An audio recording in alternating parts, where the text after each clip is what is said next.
Hello, everyone. Welcome back from your lunch or on the East Coast, a tea break. At this time, the CTAF panel is going to be voting on clinical effectiveness and value of brensocatib for non-cystic fibrosis, bronchiectasis. Again, its effectiveness and value. Grace, could you put on our first slide, please? So to remind everyone, the patient population for all the questions that we'll be asking today, adolescents and adults with non-cystic fibrosis bronchiectasis or NCFB. And for usual care for all questions, that includes antibiotics, mucolytics, pulmonary rehabilitation, and airway clearance. Next slide, Grace. So our first question is for patients with NCFB, is the current evidence adequate to demonstrate that the net health benefit of brensocatib as an add-on therapy to usual care is greater than that of usual care alone? So Jason, are you with us?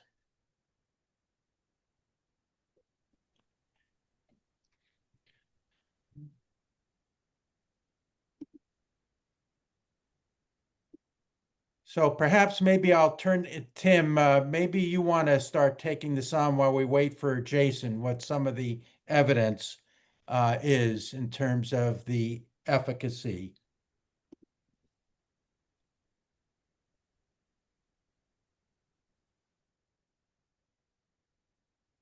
Dan, can I put you on the spot to maybe give the high level on where we are?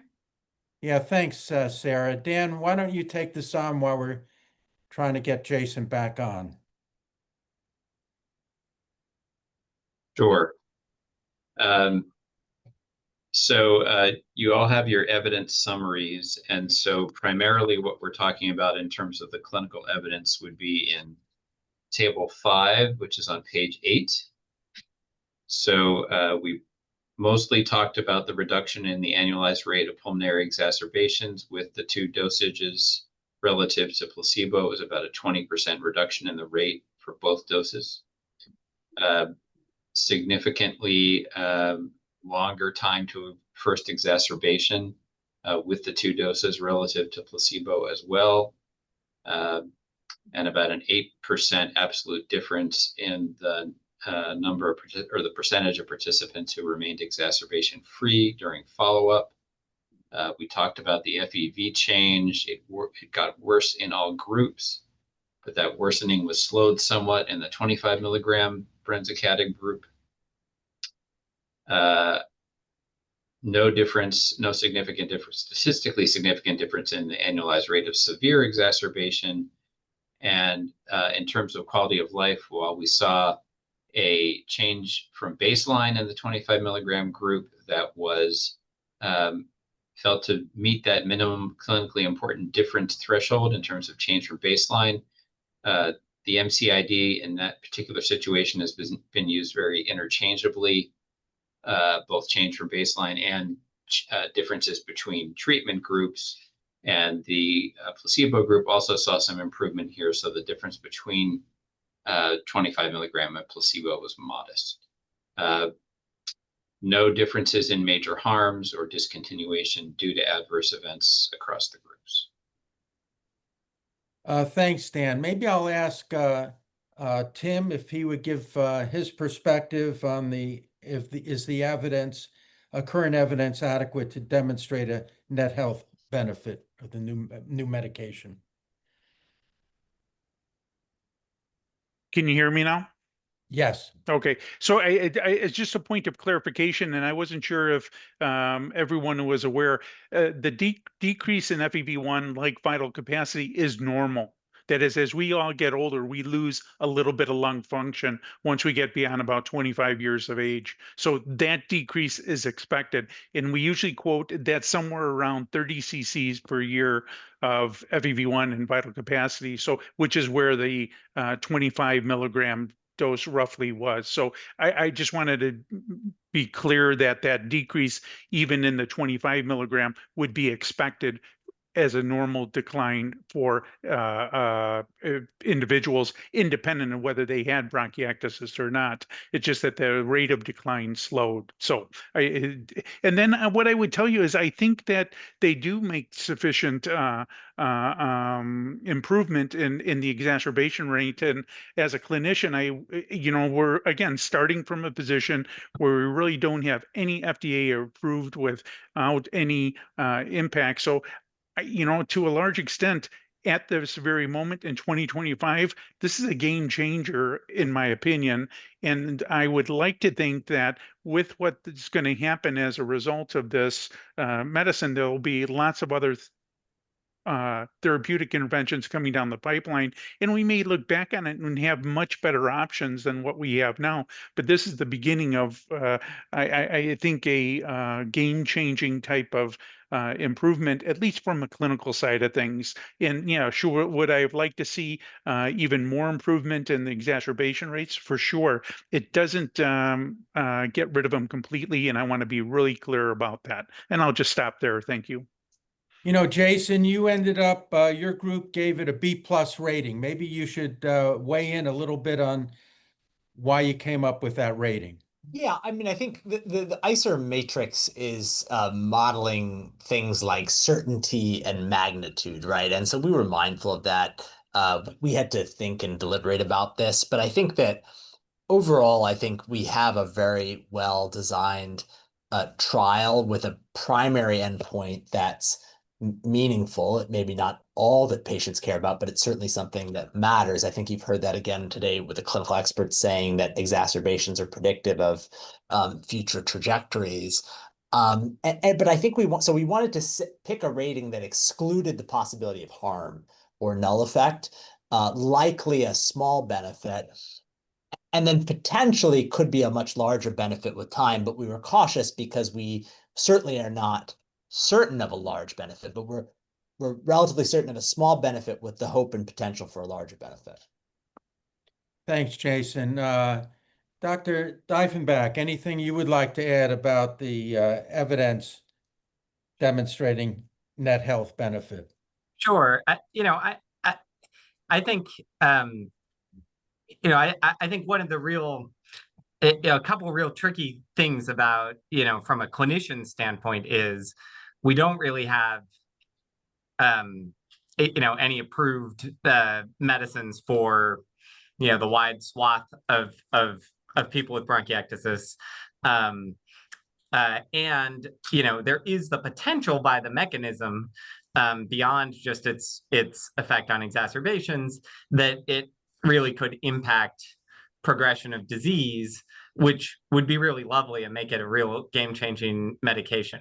From a pure evidence analysis perspective, what I do for UpToDate, we typically would look at, is there a clinically meaningful effect at both sides of the confidence interval? And I would say for this group of patients, what you're getting is a 3% to 18%-ish reduction in absolute reduction in risk of exacerbation. So if the placebo group had a 48.5% risk of exacerbation in a year, the confidence interval suggests that the other group is somewhere between 45.5 and 30%. So it's still a pretty wide confidence interval. And whether that 3% absolute reduction in risk of exacerbation is clinically meaningful to patients I think it's a bit on the fence. And I think it is similar with, certainly if you did any of the same sorts of things with the confidence interval for the difference in quality of life, or in the difference with or in the difference certainly of the FEV1, which is very small to begin with and not clinically meaningful in any sense, we would probably rate down at for imprecision at least once in our rating scale. And so I think it's a B level evidence. There's likely a small effect. It hasn't been proven, I think, to be clinically meaningful purely from the evidence in this trial. Thanks for your comments. Say. Yeah, I was wondering if I could get some perspectives on the hyperkeratosis as something that was not unexpected, it sounds like, from previous phase studies. I guess the first question is, how bothersome is that to patients? It's not a side effect that I as a geriatrician and internist kind of think about frequently. So not clear to me kind of how much of a negative quality of life impact it has now. And given kind of what Dr. Aksamet said about kind of and everybody's hope that this is actually a disease-modifying drug, that we could extrapolate out potential much larger benefits if it was taken earlier in the course. But I would say if we're extrapolating out, I would also say we have to extrapolate out the potential harms. And so do we have data from other studies, other places where that talks about what does the hyperkeratosis look like if we are thinking about extrapolation? How severe may the harms be if we're extrapolating? Yeah, and I might just expand on that. I would consider it minor.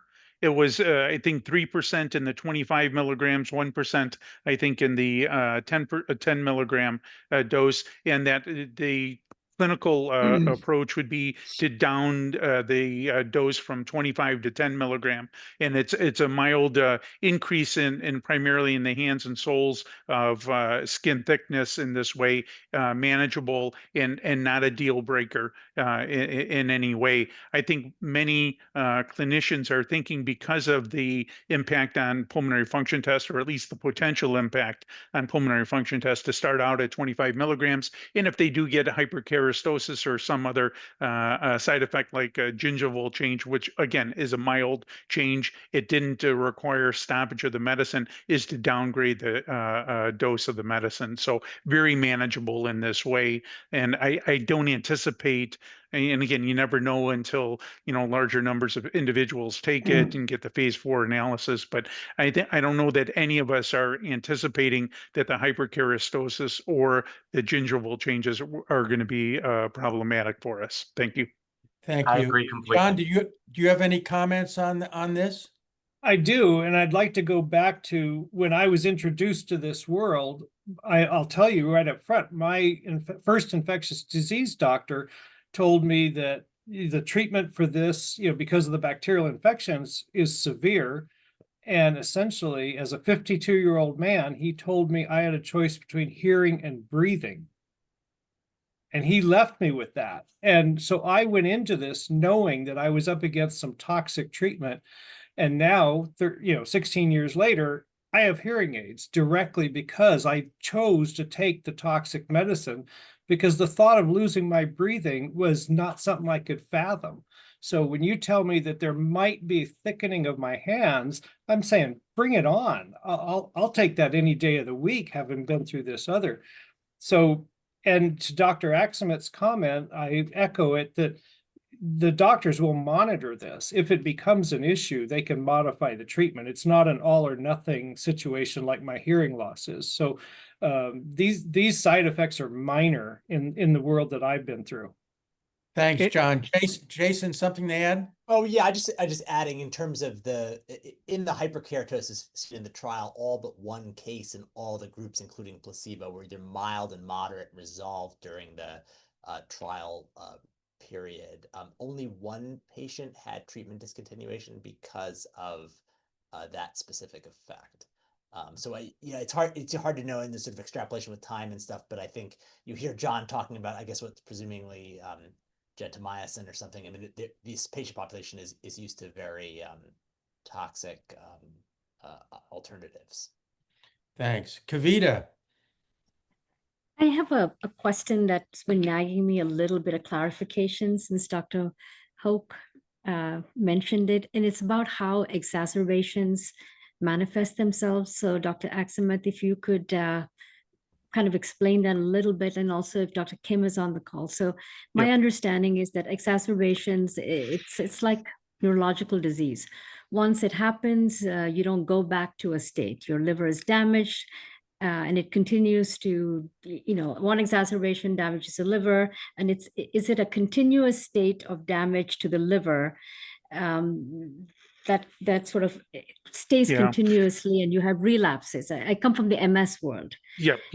And Kavita, you're raising a really hugely important clinical question that we all wrestle with. And it was mentioned in previous comments. The exacerbations aren't always a nice discrete event. That is, one day you wake up and you feel crappy, and yesterday you felt okay, and then once it goes away, symptoms. And in fact, our data would suggest that symptoms are often present for maybe 10 to 14 days before somebody actually does something, is get an antibiotic, which is usually the routine, and then symptoms last for another 2 to 3 weeks after that. And as pointed out, it's this kind of nebulous in that some individuals have more acute symptoms in a bigger change of cough, sputum, feeling crummy, coughing up blood. In others, it's more subtle. So it is nuanced, the expression of an exacerbation. And that's one of the other reasons why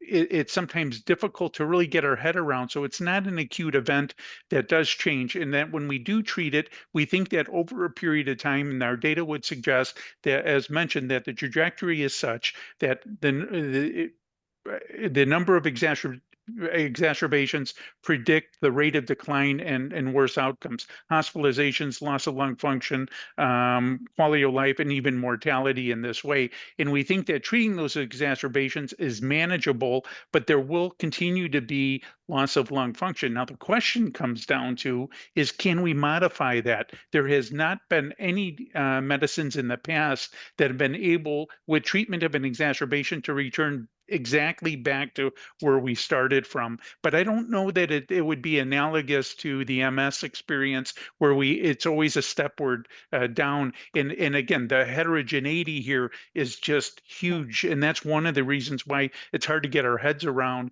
how best to approach this. We think that the exacerbations are manageable. They're not discrete events. They last for a week or two before somebody seeks attention. They oftentimes last for 2 or 3 weeks. I think we had one of our patients talk about how she needed to be on disability because she didn't bounce back from the exacerbation, that these are long-lasting events and sometimes not so discrete. And I'll stop there and let Paul weigh in as well. Thank you.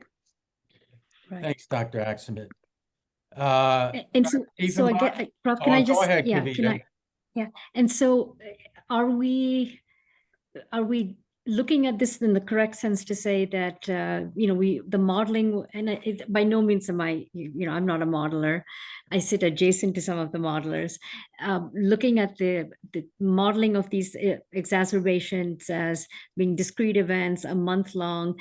And so I guess I'm looking for some feedback on, are we able to, there's been conversations about, we need more data, we need additional populations, all of which I'm in a position where, do we have enough to really answer some of these questions in a meaningful fashion? Yeah. If that makes sense. Yeah. And the really important issues is one of the reasons why there was such a discipline to define what an exacerbation was and then adjudicate it as such. And in fact, there's a group when we put together clinically significant exacerbations, and that was done primarily for research purposes for clinical trials, but we've been able to extrapolate that into our clinical space as well. So to answer your question is, I think that is robustly addressed enough to be able to give a signal that it is true signal in this way. Will it need additional investigations? we're always looking for more data, larger groups, more experience, those sorts of things to see exactly what that magnitude of the improvement is. And then in particular, can we start to then distill out which groups seem to benefit the most from it and which groups maybe have a little less benefit from it. But I think that the signal is real. I think that it was measured properly with exacerbations and the definition as taken from what we typically used for clinical trial work. So I think it's imperfect, but I think it does inform us and it gets us one step closer to really where we want to be, which is I think what you're asking in a very appropriate way. And I couldn't agree with you more. 100% I'm with you. Thank you. Dr. Thank you. That was very helpful. Thanks for those comments. Paul, quick wrap up for us. I was just going to comment that I totally agree. I think there is a lot of heterogeneity. Like if you want to think about it, I think on a population level of the patients with bronchiectasis, they, as a whole, are not going to fully return to baseline after exacerbations when you average it out, that there's a certain chance that you don't get back there, especially very severe exacerbations. It's difficult to recover and stuff. I think on an individual level, there are exacerbations that they often last quite a bit longer, in terms of having a prodrome and a postdrome.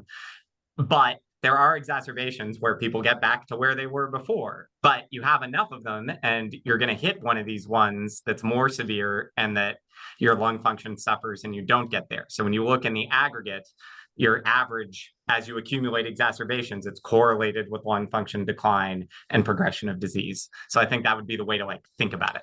And Thanks I can't a lot, help myself, Paul. but I'm going to call out John Torrance. And John, just from your experience, can you share about this exacerbation and try to comment on, what that's meant for you symptoms-wise? Thank you.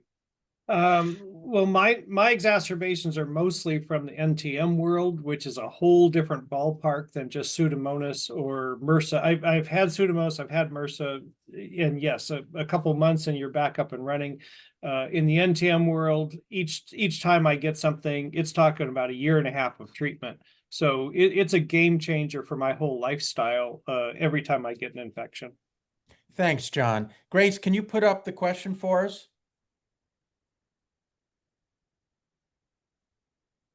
Again, just to remind us that the population, adolescents and adults with NCFB, usual care, of course, is antibiotics, mucolytics, pulmonary rehabilitation, airway clearance. The question that we're now voting for is, for patients with NCFB, is the current evidence adequate to demonstrate that the net health benefit of brensocatib as an add-on therapy to usual care is greater than that of usual care? So at this point, I'd like the CTAF panelists to vote.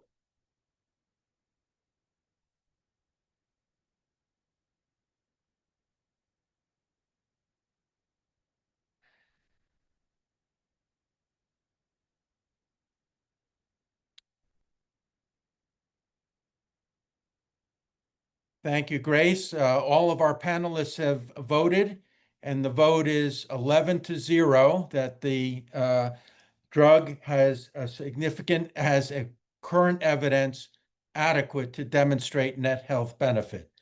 Thank you. Question number 2. We're now going to look at benefits beyond health and special ethical priorities.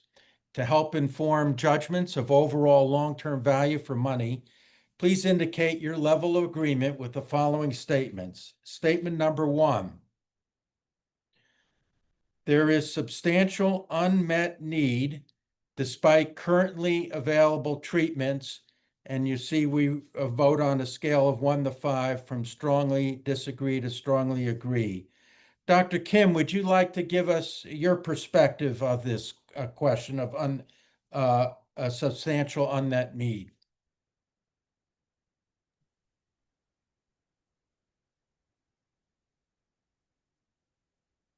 Hello.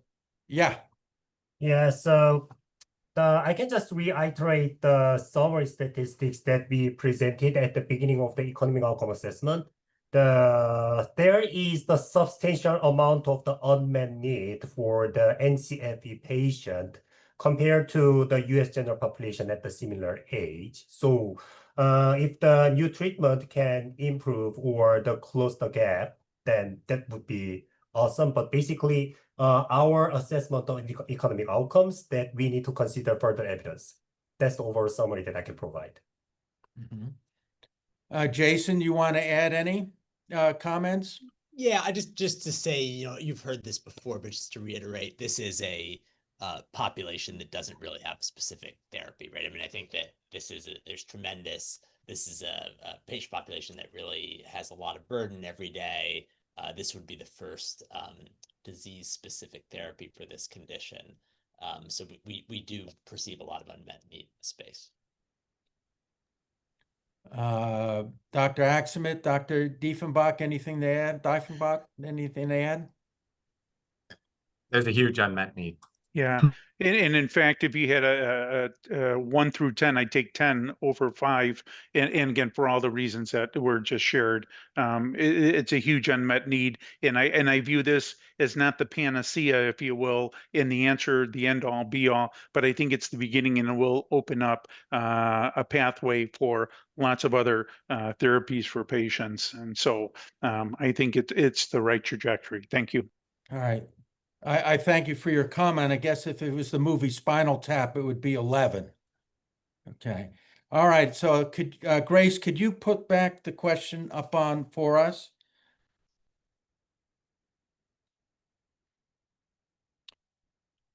So again, we understand what the patient population is and so forth. There is substantial unmet need despite current available treatments. I would now ask our panelists to vote between 1 and 5, strongly disagree or strongly agree.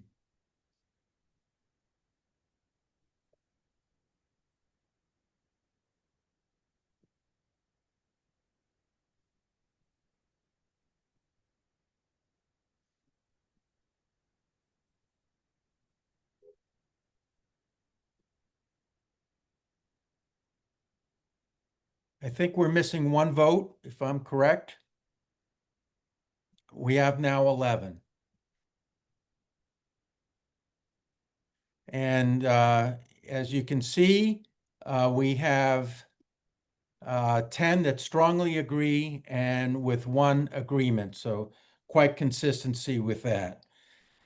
Grace, could you put up question number 3, please? This condition is of substantial relevance for people from a racial ethnic group that has not been equitably served by the healthcare system. Jason, would you like to comment on this based on your analysis of the evidence to date? Yeah, there's a problem. We don't know a lot about the prevalence of this condition because of misdiagnosis and underdiagnosis. So I think it's hard for us to make strong comments about what groups are more and less affected. So I mean, like all disorders, or like many disorders, the burden of disease reveals disparities in access and resources in different populations. So, but there's nothing specific to this condition that seems different than any other condition with respect to that issue. Well, thanks, Jason, for that analysis. I was wondering if our clinical experts, from their personal opinion, have any insights related to any disparities here. Yeah, so this is another one of these great questions that are yet unanswered, and it's something I have a passion for. So as part of the U.S.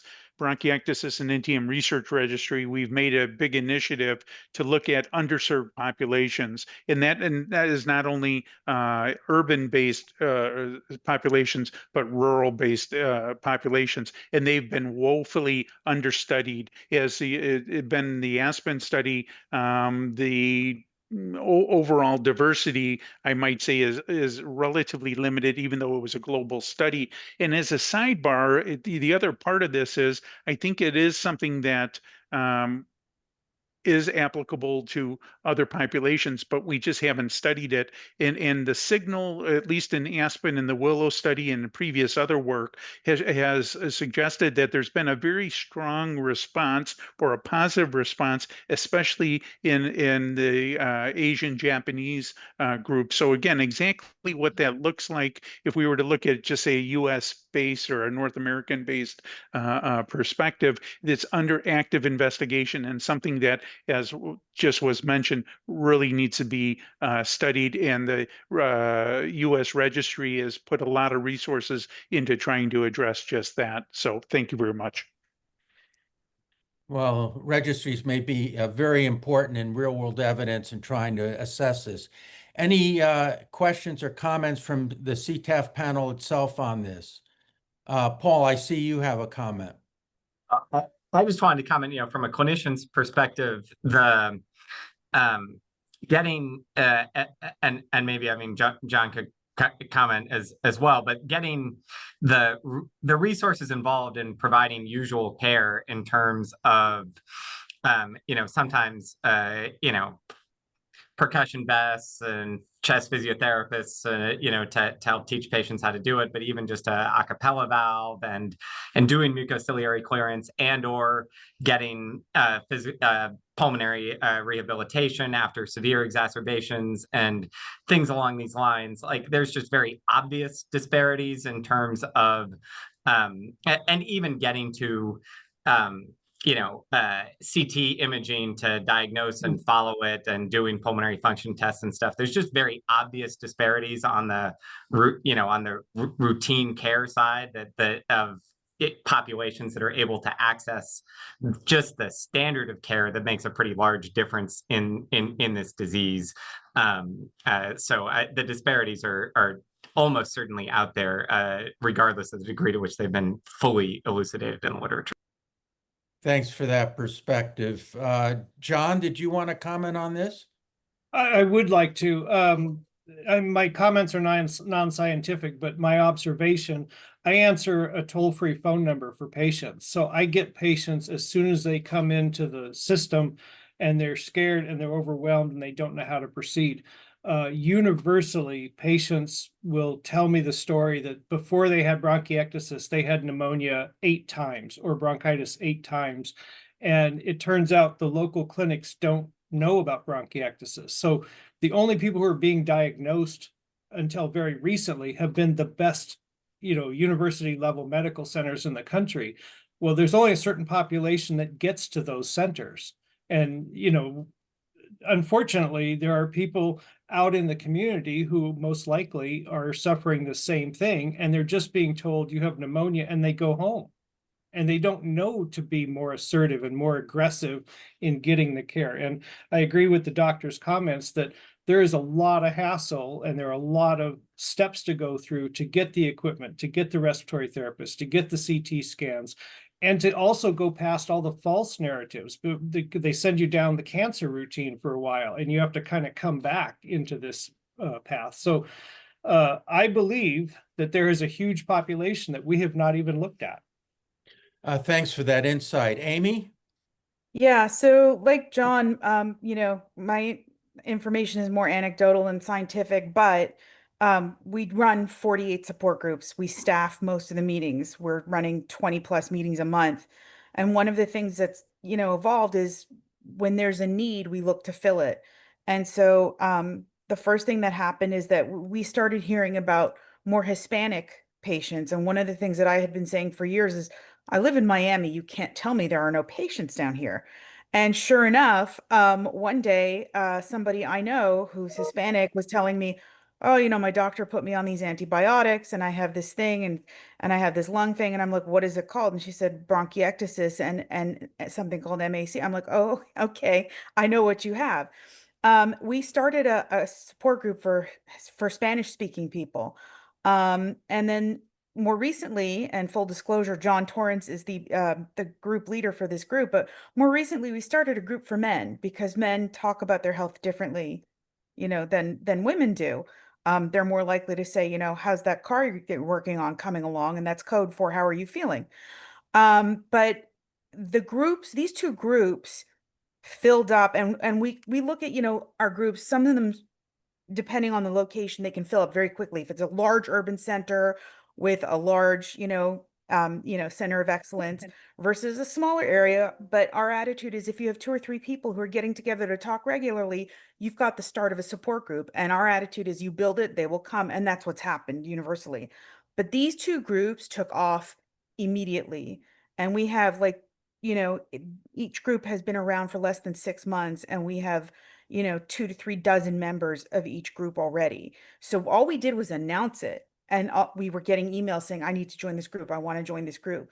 So there's a demand, there's a need that we're trying to meet. So there are absolutely underserved populations, and to the point that other clinicians have discussed about there being Asian populations, we've known for a long time. One of the first translations of our pamphlet and our website that we did was 2 of the first translations were Japanese and Chinese, and then later on we were actually asked to do Vietnamese as well, and we did. Well, thank you for your comments, but even more, thank you for your work. It's really very impressive. Catherine.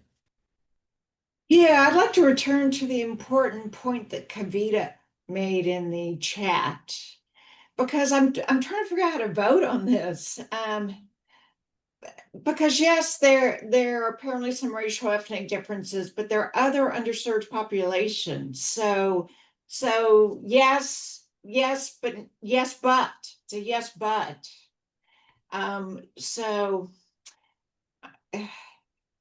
I mean, the question to me should really be, are there underserved groups, including racial ethnic groups, but others as well?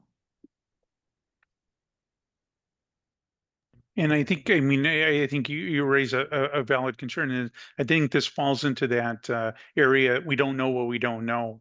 I think most of us that have been in this space for a while all realize there is a whole group that needs to be cared for, be part of our research world, that sort of thing. And just as an example, I have a colleague that's heading up the public hospital system in New York out of Bellevue, and they've teamed up with the UCSF group and as part of our registry. And again, trying to do this, let alone and then to diversify to other needed populations. And again, I think about rural areas. Having grown up in Chicago on the west side, I might as well have been in East Overshoe, South Dakota, as far as access goes. If you're on the near west side of Chicago, you may not have access, as John said, to anybody in this way. So it is something that's under active investigation.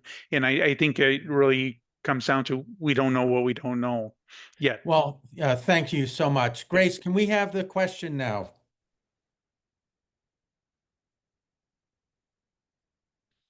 Okay, CTAF panelists, we're now going to vote on this condition is of substantial relevance for people from a racial ethnic group that have not been equitably served by the healthcare system. Again, voting from 1 to 5, strongly disagree or strongly agree.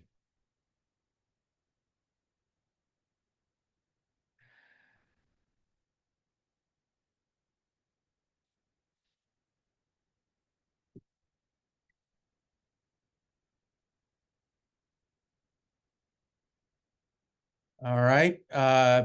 We have all voted, and we have 8 neutrals, 1 disagree, 1 agree, 1 strongly agree.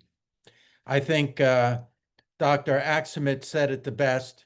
We don't know what we don't know, and we need to find out. Okay. Grace, let's put up the next question, please. To help inform judgments of long-term value for money, please indicate your level of agreement with the following statements based on the relative effects of Bronchiectasis as add-on therapy to usual care versus usual care alone. And our 4th question is, the treatment is likely to produce substantial improvement in caregivers' quality of life and/or ability to pursue their own education, work, and family life. Jason, you want to give us some of your perspectives?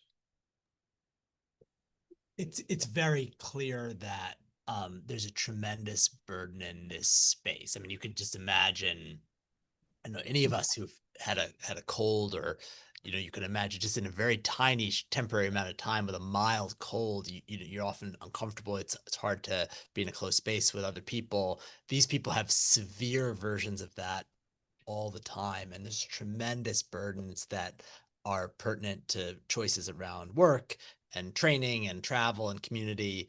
And there's tremendous burdens in addition. We really, Amy, I think we've spoken about this, and there's so many times that it's been very clear that because of the nature of the treatments and the logistics that are involved, that these are absolutely life-changing for patients. I mean, given the wording of the question, I think it's a little bit more of an open question whether brensocatib, this specific medicine, will reduce those burdens.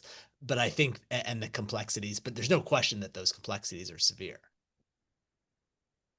Any other comments from our experts, patients? I think there was a solicitation to have John comment to the question in the chat room, which I think is really quite appropriate. Yep. Sure, thank you. I know previously you said there isn't a genetic component in this, but my mom had bronchiectasis. My sister has bronchiectasis. My cousin passed away from bronchiectasis. I was a caregiver for my mom in her last year, along with my brother, and it became a 24/7 activity. So we essentially stopped our lives. Even though I was getting treated for bronchiectasis at the same time, we stopped doing everything to be taking care of her. So towards the end, the burden can be immense. I have no idea if this medicine would have had an effect on that, but yes, caregivers are affected. And actually, Amy was a caregiver to her stepmother for many, many years. I don't know if she has a comment for us. And John, I don't know if you'd feel comfortable sharing about the impact of your disease on the caregivers around you. Yeah, I'll share it as long as I was 50 years old when I first had symptoms. Nobody cleanly came up like they do on the TV shows and said, you have this fancy disease. I just had fatigue. I had weight loss. I stopped being productive. My then wife simply decided that I had become a lazy bum. It took 3 years to get a diagnosis. By the time the fancy doctor did give me an 18-syllable diagnosis, it was too late. Attitudes had hardened. So I'm no longer married. So, she couldn't come back from that position of deciding that I wasn't a productive member of society. So my life got turned upside down. I lost the person in my life. I lost the trajectory of my life. I lost the house, the dog, the Toyota, everything, and had to start over. So I don't know that it can be more significant than that. Well, you're certainly an extremely productive individual now, John. So thank you again, what you're doing. Amy, some quick comments here?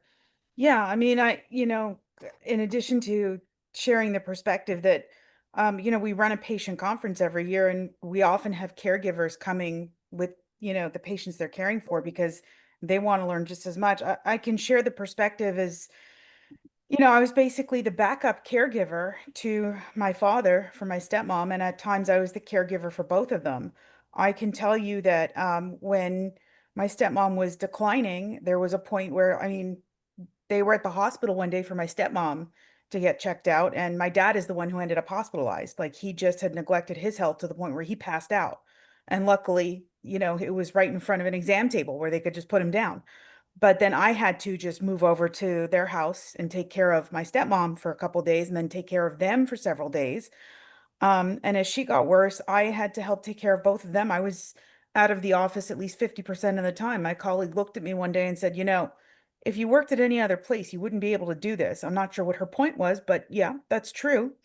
I can tell you that in the last year of my stepmom's life, I got sick with mononucleosis. The diagnosis was delayed by almost a month, and it made me very, very sick.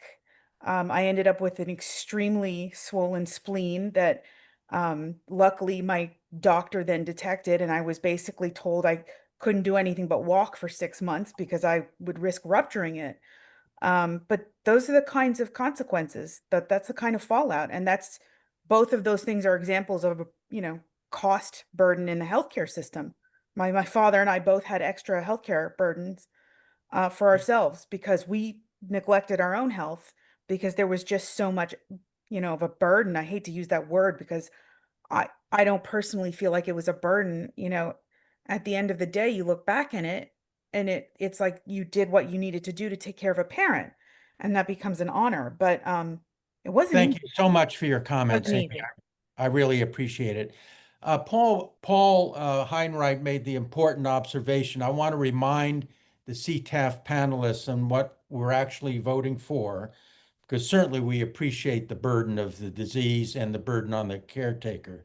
The question that we're voting on is the treatment is likely to produce substantial improvement in caregivers' quality of life and ability to pursue their own education, work, and family life. So make sure that when we go to voting that we put that in context, that it's the treatment is likely to produce substantial improvement. Any other comments, questions, particularly even related to me rereading that? Seeing none, Grace, could you put up the question again for us? All right, so here it is in black and white. The treatment is likely to produce substantial improvement in caregivers' quality of life and/or ability to pursue their own education, work, and family life. So again, as we vote, think again about the evidence that we have in terms of the benefit of the medication. And we're now going to vote between strongly disagree and strongly agree. CTAF panelists, please vote.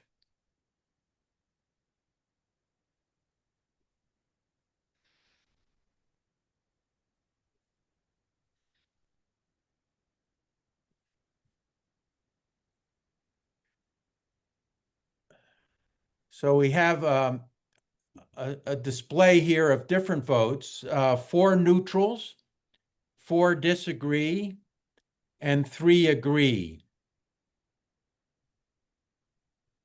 Okay. Let's take on the next question. Question 5, the treatment offers a substantial opportunity to improve access to effective treatment by means of its medication of action or method of delivery. Jason, would you like to comment on this? Yeah, I mean, I think this is going to be, and Ralph, I appreciate your important clarification earlier. So the distinction that's critical for answering the question is not so much about the burden of current therapies as much as whether this new therapy will change that burden. So this is a pill. It'll be straightforward to take, pretty easy to take. And the current therapies are extremely burdensome. But it's not clear to us whether brensocatib as a novel, easy to take pill will reduce the need for the other therapies. It's again this space where it's mechanistically, conceptually promising, but not empirically demonstrated so far. And also would love to hear the input of the others. Jason, I thought the study looked at it as an add-on, so we don't really have evidence to say that without the usual care and this is an add-on, what it would be. Right. Yeah.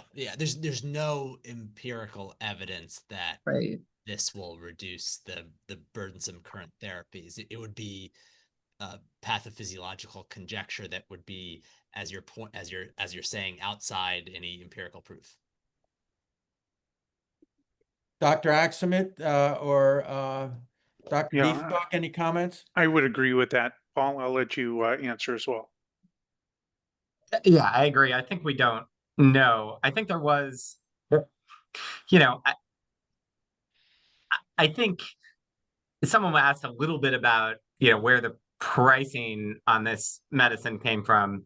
I do wonder a little bit whether the company is trying to position it as a competitor to inhaled antibiotic therapies the anti-pseudomonal antibiotic therapies, which can be in, at least the same order of magnitude in terms of pricing and are quite a bit more burdensome and obnoxious to take than a pill.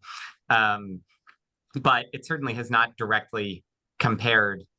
There's no direct comparison between them. You could imagine thinking about, in order of therapy, there might be patients that you would be tempted to try this first were it available before anti-pseudomonal inhaled antibiotics. I don't know if Dr. Axelman wants to mention that, but I think there's no data to guide this. I just think that might be the kind of, a comparison of one type of treatment to another that you could think about in regards to this question. So poised as an add-on, I think, certainly they're not mutually exclusive. So if I did have somebody with bronchiectasis, frequent exacerbations with Pseudomonas, this is something I would think about, but I wouldn't think about it in a vacuum.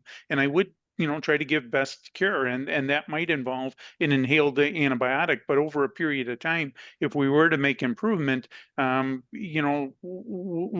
I stop the inhaled antibiotic before the oral medicine? And I'll let you all kind of, if you were thinking about doing a nebulizer twice or 3 times a day, 28 days on, 28 days off, or continuously, or take a single pill once a day, what would you back off on first once you got things settled down? I think it's self-explanatory that way. And so just to remember that this isn't mutually exclusive to usual care. Thank you.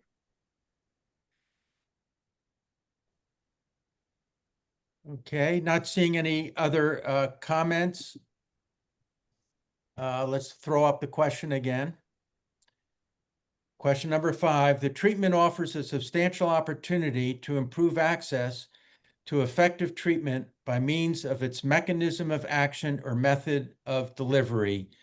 Again, the CTAF panelists will be voting between strongly disagree and strongly agree. And I will now ask the CTAF panelists to vote.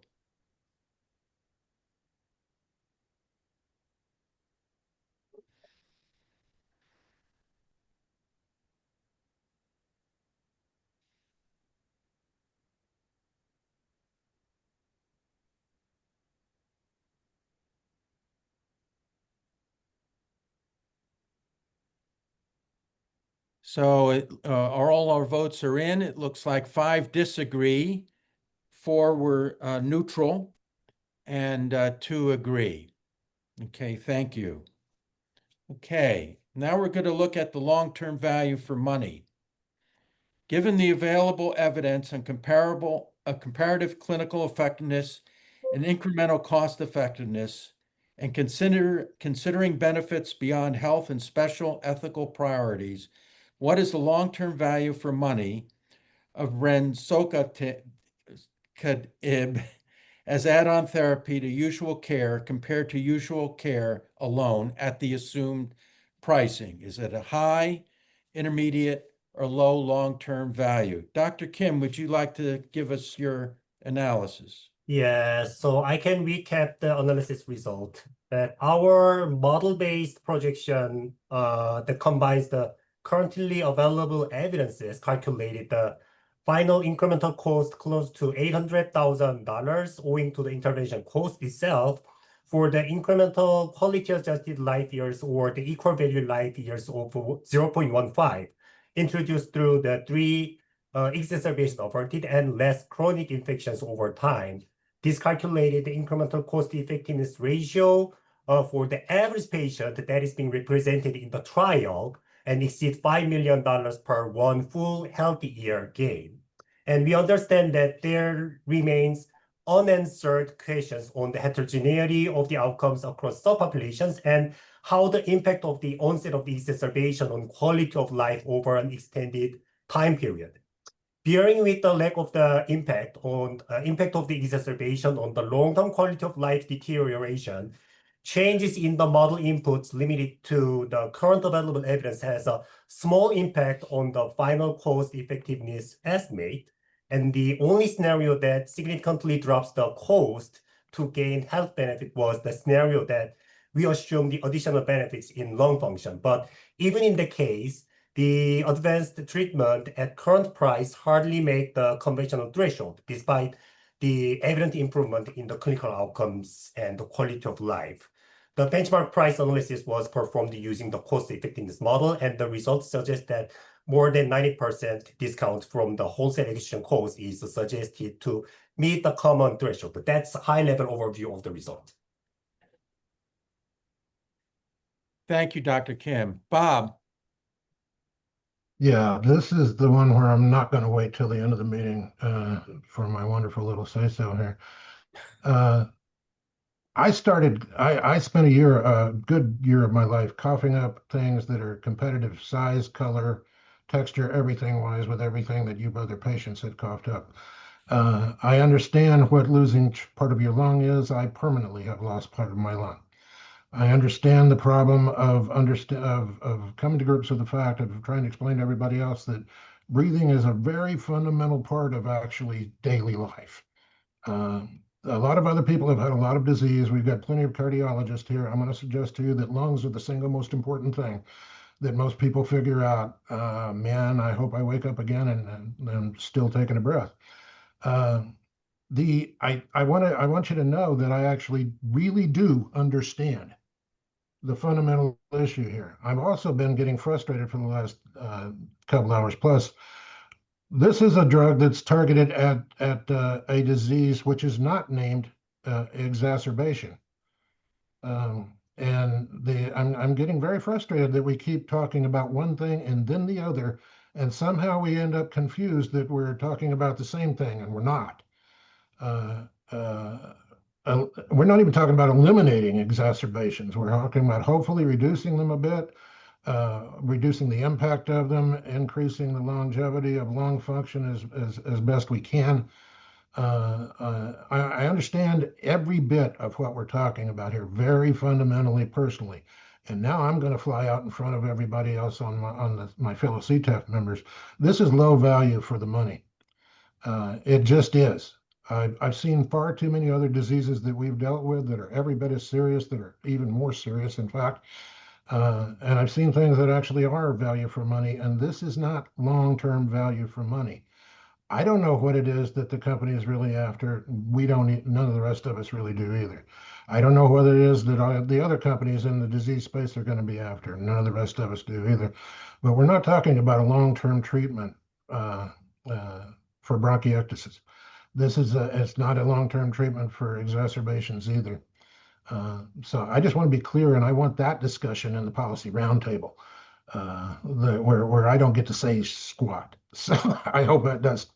I hope we spend some time there on what value for money really is, because I think all the patient organizations ought to be screaming from the top of their lungs that this is priced too high, and we need to reduce the price, because there are people that are not going to get this drug that need it because of the price. Thanks, Bob. Jeff, do you want to wrap this up? No, I wanted to incite Bob, but I understand we might be low on time. If you want to give me the permission to ask him a follow-up question, I'd love to, but I sympathize with the chair. Okay. Any other comments? Again, thank you, Dr. Kim, for your analysis. Could we get us back to the question for voting?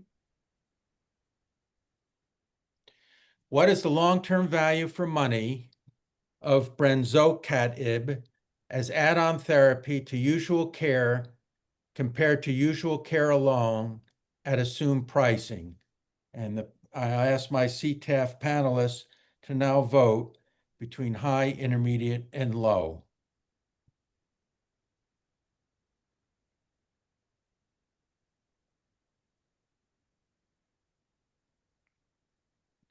All the votes are in, and we can see that all 11 voted that the drug has low long-term value for money at assumed pricing. So thanks everyone from CTAF and your voting and analysis. And at this point, we're going to take a 10-minute break.